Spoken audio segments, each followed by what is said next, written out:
Last week was the 1-year anniversary of the murder of George Floyd, the 46-year-old black man who was murdered in Minneapolis, Minnesota, while being arrested on the suspicion of using a counterfeit $20 bill. His murder led to the worldwide protests against police brutality, police racism, and the lack of police accountability.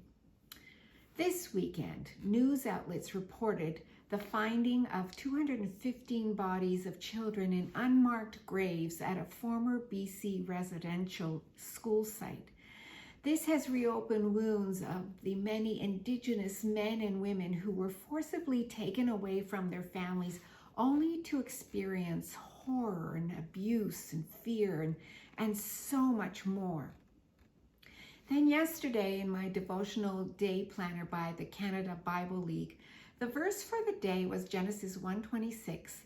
Then God said, "Let us make man in our image, in our likeness." I went on to read verse 27 in my Bible. So God created man in his own image. In the image of God, he created him. Male and female, he created them.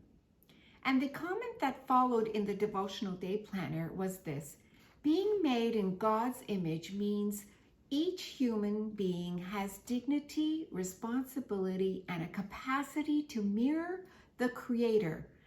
Ask the Lord to help you to show honor and dignity to each person you encounter today. We have been created in God's image. We have been created in God's likeness. What does that mean? What is God like? Well, for one thing, I know God is not a racist. He treats everyone with utmost respect. We are all equal before him. He does not have favorites. He loves each and every one of us equally, and he is also just. In Micah 6:8, God shows us how to live. The verse says, "He has showed you, O man, what is good. And what does the Lord require of you?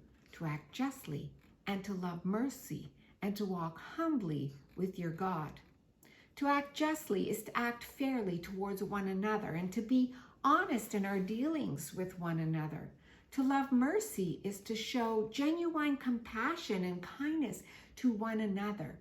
And to walk humbly with our God is to do exactly that, to walk with him and to be totally reliant on him, giving him thanks in all things, showing respect for all his purposes. George Floyd was not treated with dignity nor respect. The 215 children whose bodies were found in an unmarked grave were denied worth and esteem. Created in his image, I ask you to remember this. 1, each human being has the right to dignity, worth, and respect. Secondly, each human being has a responsibility. He is accountable to others for his actions. And thirdly, each human being has the capacity to mirror the Creator. He has the ability to reflect the Lord Jesus Christ in everything he does.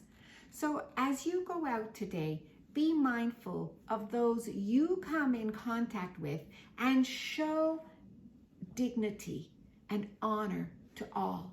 To be created in his image is to reflect our God in all that we do and say.